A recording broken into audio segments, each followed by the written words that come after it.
What is going on, guys? Welcome back to another Detroit Lions video. Now, the Green Bay Packers and the Detroit Lions played on Sunday, and the Detroit Lions got destroyed. Like, it wasn't that close. It wasn't that good of a game. The Detroit Lions just simply looked outmatched in this game. And, today I'm going to go over the review of this game, give you my reaction, give you my thoughts on the game, and, just kind of talk about this game briefly and kind of talk about some of the positives and a lot of the negatives that came out of this game. Now, before we do get into talking about this Week 2 matchup, if you are new to the channel and are enjoying this Detroit Lions content, consider liking the videos and subscribing to the channel, as it takes only 2 seconds out of your day and also push this channel out to more Detroit Lions fans such as yourselves. So if you could do that, I would be greatly appreciated, and it would help the channel out a lot. But with all that being said, let's get into this Week 2 recap and some of the positives and negatives from this game.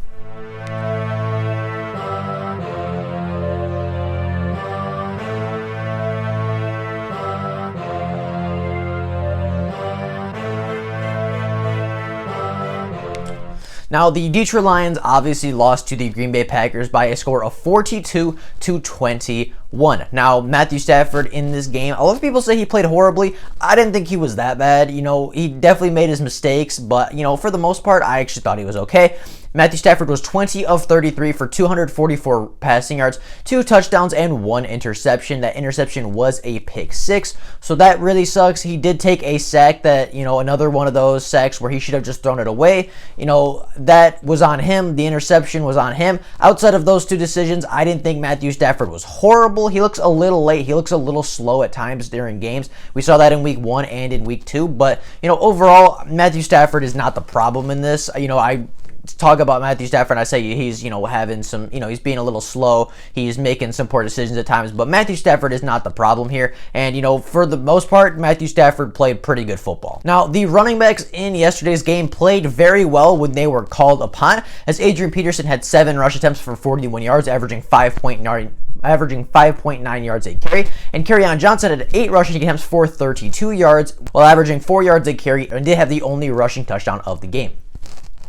Now, as I said, the running backs played well when they were called upon. DeAndre Swift ran the ball a couple times and looked okay. Adrian Peterson had a really big, nice run and played pretty good when he got carries. Kerryon Johnson looked really good in Week 2. Had a very good bounce-back game from Week 1. And the running backs looked really solid when they were actually on the field and being utilized. However, we will come to the problem with that in just a little bit.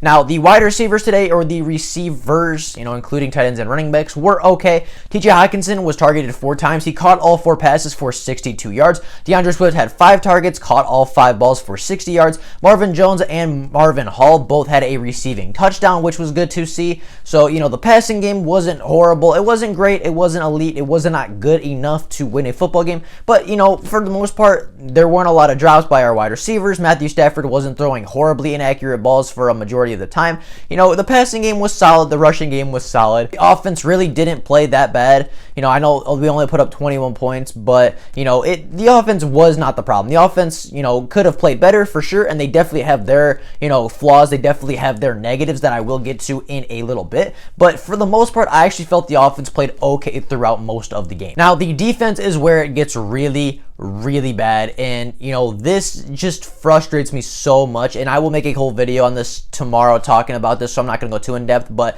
the defense is horrible. The defense is so bad, and that does fall on Matt Patricia. The defense yesterday gave up 240 passing yards and 2 passing touchdowns. They also gave up 259 rushing yards and 2 touchdowns on top of that. Well, as well as a 75-yard rushing touchdown by Aaron Jones to start off the second half, and that was really the beginning of the end for the Detroit Lions. After that, I feel like our defense got deflated. After that, our defense and the team just seemed to give up, and they just, they did not care enough to go out and try to come back and win this football game, because they just felt like it was over. That run was very deflating to the defense, and I think that was really the beginning of the beginning of the downfall for that game. The defense was horrible. The defense was bad. The defense was disappointing, disgraceful, any negative word you want to use for the Detroit Lions defense is probably an appropriate one. You know, there aren't a lot of positives to take away from this game in general, but especially the defense. You know, the positive takeaways I do have from this game, obviously, as I said earlier, the running backs looked good on the very limited opportunities that they did have, averaging, you know, our two leading running backs averaged 5.9 and 4 yards respectively. One of them had a touchdown, and they looked really, really good when they were actually being utilized against a Packers team that did struggle to stop the run. I did say this when I was talking about this game. The Packers struggled to stop the run in week 1. They struggled to stop the run in week 2. The only thing that stopped the Lions' rushing attack was the Detroit Lions. Collins had a sack on defense. That was pretty much the only positive on defense. There wasn't a whole lot to take away, but Jamie Collins did show up, and he did get a sack to take the Packers out of field goal range one time, so that was a positive for the player. And the only other positive that I have was that the Detroit Lions did once again start very hot in this game. They did score 2 touchdowns on the first 2 drives, and they looked really good as an offense. They looked really efficient, and you know, even the defense on that first drive, you know, that first defensive drive, they held the Packers to 3 points, which was, you know, a good thing. That's what we needed to do. We weren't going to stop Aaron Rodgers in this game. Nobody thought we were going to. So the goal for the defense should have been, you know, slow them down, hold them to field goals instead of touchdowns, and the defense did that on the first drive. The offense got a touchdown on their first drive. The defense held them to 3. The offense got a touchdown. It was 14-3. Things were looking pretty good for the Detroit Lions after the first quarter, and then everything went downhill. It was really bad after that, and those are the only positives I have. So we have 3 positives from the game. The running backs looked good. The Detroit Lions started hot again, and Jamie Collins got a sack. And that was the positives of the football game. Getting on to the many negatives of this game, and I say many because there are a lot, and I did not list all of them in this video, but there were a lot, and I got the major ones out of the way. Now, the running backs did not get enough touches. Now, I was talking about, you know, how these running backs played well, how these running backs averaged 5.9 and 4 yards a carry. One of them had a touchdown. The Packers really couldn't stop Kerryon Johnson. It felt like every time he was going forward, and the only time they got him for a tackle for loss was because Zadarius Smith almost ripped off Kerryon Johnson's head. Like, I mean, the running backs played very well, but they were not given enough opportunity to change the game. They were not given enough opportunity to win the football game for the Detroit Lions. And if we lean on that run game more, if we drain more of the clock, if we keep that other offense, if we keep that Packers offense off the field, they're not going to be scoring as much, and our defense will hopefully be able to step up. But even if they can't, if the offense is on the field, if we are running the ball and draining that clock, then the defense is not going to have as much opportunity to lose the football game. And I think that's something the Detroit Lions need to lean on in the future. That's something I thought the Detroit Lions needed to lean on this week, and they did so in the very beginning, and it worked. And for one reason or another, the offensive coordinator Darrell Bevell moved away from that because he got pass happy and he wanted Matthew Stafford to get the stats. The Detroit Lions had not enough rushing attempts. You know, they had 21 rushing attempts as a team, and that is by far, you know, that is not enough by any means. You know, our running backs, Kerryon Johnson and Adrian Peterson, should be getting 15 to 20 carries each in a game. We should not be having 20 carries as a team. Each of our primary running backs, and Adrian Peterson and Kerryon Johnson, should each get 20 yards, or should each get 20 carries a game, because that is what is going to lead to this team's success. And I will say it until the Detroit Lions do it, because that is what it is going to take. I love Matthew Stafford. I want to see Matthew Stafford air it out. I want to see him take deep shots and connect with Kenny Galladay and Marvin Jones and, you know, Marvin Hall and all of these wide receivers. But at the end of the day, if it's not working, if it's not helping us win football games, I don't care how flashy, I don't care how exciting it is, I don't care how boring our offense is. If we're winning football games, then I'm going to be happy. You know, Matthew Stafford can air it out and throw for almost 300 yards, 2 touchdowns like he did last week, or like he did yesterday. But if we're not winning football games, it's all for naught, and it doesn't matter the stats. If, you know, the only stat that matters in this game is the W at the end of the game, and the Lions are failing to achieve that, and they're failing to grasp that concept right now. The running backs need to do more. The running backs need to get involved, and it's not the fault of the players. You know, it's not like the players are not playing well. It's not like the players are going up to the coach and saying,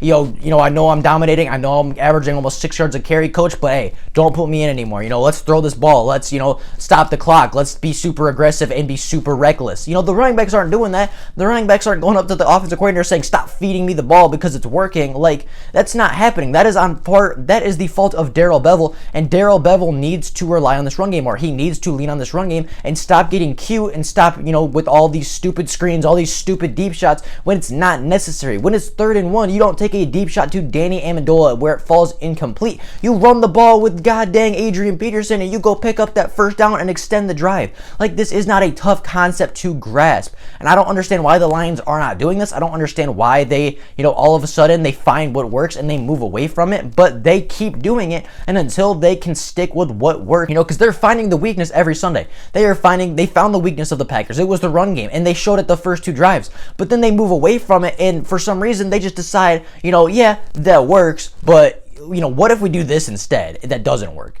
And like, the Detroit Lions can win. The Detroit Lions can come up with good game plans because I've seen them do it, and they do it at the beginning of every game. But for one reason or another, our offensive coordinator, he strays away from that game plan, and that really, really hurts the team. And it's not a hard concept to grasp. Just stick with your game plan because it is a good one. Don't start second guessing something you've worked on all week because it's working. Don't go away from the run game because it is working. And I know that was just a long rant, so I apologize, but like, this is so frustrating because it's not a super difficult thing to fix.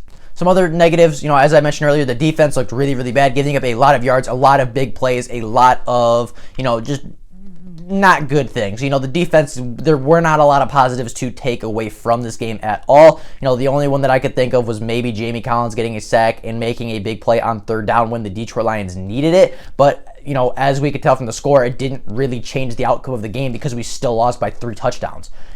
As a football team, you cannot be giving up 42 points a game and expect to be a good football team. You just can't. And I don't care who the offense is. I don't care if it's the greatest show on turf. I don't care if it's Mitch Trubisky-led Chicago Bears offense. You cannot give up 42 points a game and expect to win football games consistently. And so far this season, throughout the first 2 games, the Detroit Lions defense has not shown that they can stop anybody, let alone Aaron Rodgers on. I want to also mention this because I thought this was a great video. Hook Cam, great YouTuber, great guy, supports the DSA a lot, joins us on a lot of our roundtables and stuff. He made a really good video talking about why the Detroit Lions defense is struggling this year, and I will link that down in the description, and the thumbnail or whatever will be on screen to show what it is.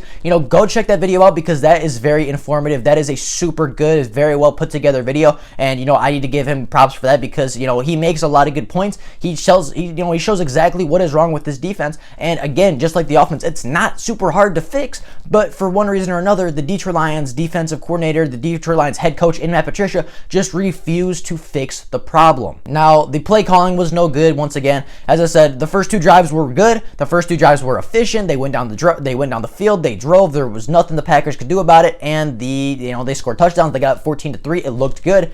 And then after that second drive, it got really bad again, and they skewed away from the run. Matthew Stafford started making way too many aggressive throws, and should not have been put in that situation in the first place. We got away from the run, the clock stopped, the defense got on the field more, the defense gave up more points, the offense couldn't stay on the field, and then the defense couldn't stay on the field, and we were just going off and on, and it's because we were getting scored on, and then we were going 3 and out, and then we were getting scored on, and before you know it, the score was 42-21, and the Lions were leaving Lambeau Field with their second loss of the season. The play calling needs to improve on both sides of the ball, and if your defensive coordinator is not going to fix it, because I know Matt Patricia doesn't touch the offense. Matt Patricia don't mess with that. He lets Darrell Bevell do whatever he wants. So if you're blaming Matt Patricia for the offense, don't, because it's not his fault. It's Darrell Bevell's.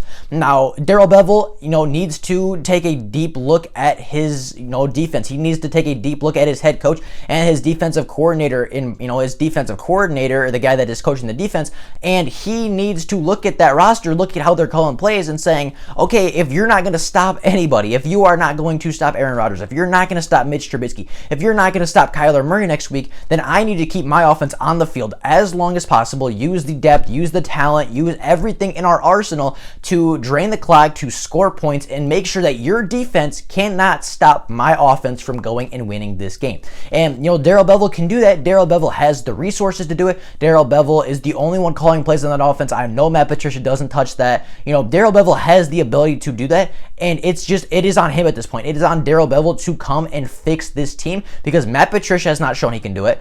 Corey Undlin has not shown that he can do it, and the only person left that can help save this roster right now is Darrell Bevell and his play calling on the offensive side of the ball. And if it gets better, and if the Detroit Lions run the ball a lot more and they drain a lot more clock and they do not give Patricia's defense a chance to sell, that is when they can become a good team, and that is when they can start winning football games against teams that they should be beating. Now, the Detroit Lions, going off of the defense, they did not have any pass rush. They did not have any pressures. They did not give their secondary a chance. And I know people are ripping on Okudah already, but as a rookie cornerback in your first game against Aaron Rodgers, if your defense isn't going to get pressure, Aaron Rodgers is going to make every single throw, because Aaron Rodgers can make any throw that you need him to make. You need Aaron Rodgers to uncork a deep ball 70 yards downfield. He can do that. He can get the ball there. You need Aaron Rodgers to make a quick, flick of the wrist kind of throw, get the ball out quick and move the chains. He can do that. And if your defense is not getting pressure and Aaron Rodgers has all day in the pocket, he is going to slice your defense to pieces. Jeff Okudah, yeah, he struggled in this first game, but he never had a chance in this game. He was set up to fail from the beginning, from the play calling, from the coaching, from the lack of pressure and, pursuit from the defensive line. Jeff Okudah, along with the rest of our secondary, was set up to fail. And, yeah, maybe Jeff Okudah had a rough game, and there were some things he could have done better for sure. But being a rookie in your NFL debut and going up against Davante Adams for 3 quarters and going up against Aaron Rodgers, and not only Aaron Rodgers, but an Aaron Rodgers that looks better than ever and looks like his 2010, his MVP candidacy self, that's just not fair on Jeff Okudah. That's not fair on the secondary. And if our linebackers, if our defensive line, if our pass rush can't get there, we're not going to beat anybody, because no matter how good your secondary is, they can't cover for 5-6 seconds. No matter how good your secondary is, they're not going to be able to cover the Packers wide receiver core. They're not going to be able to make any plays if Aaron Rodgers has all day to sit in the pocket and wait for his wide receivers to work open. It's just not possible to do from a secondary's perspective. And until the pass rush gets better, until the pressure rates go up, until we hurry the quarterback more and put pressure on him and hit him in the mouth and get sacks, the defense isn't going to get better. The secondary isn't going to play better until the defensive line plays better, and I do not see that happening right now with the players we have on the roster. And the last thing that I want to talk about was the penalties, because it was bad. There were so many penalties. There were so many late penalties on the offense. There were so many stupid, sloppy penalties on the defense. Will Harris had 2 or 3 in a row that looked really bad. Amani had 2 holding calls in a row. It was bad. It was horrible. The penalties were atrocious. I don't know how many there were. I lost count, and I couldn't find an exact number on a website. If I do find one during editing, I will put it up on the screen. But there were so many penalties in this game, and not even all of them were accepted, because even as the Detroit Lions cheated technically, even as they committed penalties and gave themselves unnecessary advantages, the Packers still beat up on the Lions, because the Packers just were more prepared. Their coaching staff is so much better than us, and it really, it just comes down to coaching at that point. If you're a coach, you cannot allow your team to get sloppy. You cannot allow your team to have that many penalties. You cannot allow your defense to give up that many points that quickly. And at the end of the day, this comes down to the coaching staff. And yeah, the players can play better. I'm not saying that it's 100% on the coaching staff, but your players cannot play well if you are putting them in a position to fail. And I mentioned, the Hook Cams video. He does, he puts a lot of emphasis on this and explains it very well. So I'm going to let you go check out that video. But basically, the main point was that Patricia and Undlin are putting their players in positions to fail. They're not putting them in positions to succeed. They're not helping their players become better. They're not helping their players make plays. They are putting them in positions to fail. And that is why the defense is continuing to be lackluster. Now, with all that being said, the Detroit Lions did drop their 11th game in a row today, dating all the way back to last season. And it is time for change. And I will get into this way more tomorrow as I make a video on Matt Patricia. And, spoiler alert, I think he should be fired, and that's what the video is going to be about tomorrow. But I will go way more in depth with this tomorrow, but something needs to change. And I truly think that 90% of the coaches in this NFL can win with this Detroit Lions roster, and Matt Patricia is one of the only ones that can't win with a roster that he put together over the past 3 years. With all that being said, that is all I got for you guys today. I hope you guys enjoyed the video. If there is Lions news before tomorrow, I will obviously make a video letting every single person know. But until then, that is all I got for you guys right now. If there is no Lions news, then I will see you all tomorrow with more Detroit Lions content. But until then, that is all I got for you guys right now. Hope you guys enjoyed the video, and I will see you all tomorrow with more Lions content. Bye, guys.